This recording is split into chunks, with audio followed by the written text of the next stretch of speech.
ఒక్కసారి పాట వినండి అన్న. బిడ్డను కనుక ప్రతి ఒక్క అమ్మ నాన్న ఒక్కటే ఆలోచిస్తారు, ఉన్నోనికి ఇస్తే నా బిడ్డ సుఖపడుతుంది, సంతోషంగా ఇస్తుందని. అక్కడ ముఖ్యం డబ్బు కాదు, మనిషి బుద్ధి ముఖ్యం. ఈ పాట రూపంలో ఎంత చక్కగా వివరించాలో ఒక్కసారి వినండి అన్న ఈ పాట.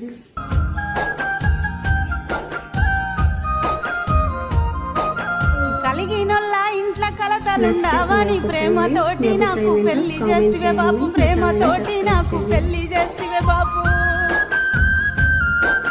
పుట్టిన కాన్నుంచి పువ్వులే జాది పుస్తే మెట్టలకు నన్నమ్ముకుంటివా, పుస్తే మెట్టలకు నన్నమ్ముకుంటివా. పెరుగన్నము పెట్టి పెంచుకున్నవే తల్లి, సంకనెత్తుకొని సాదుకున్నవే తల్లి, సంకనెత్తుకొని సాదుకున్నవే తల్లి. కడుపలకనియాకుంట నన్ను జాది కానమ్మ రాజము నన్నెట్ల ఇస్తివే, కానమ్మ రాజము నన్నెట్ల ఇస్తివే.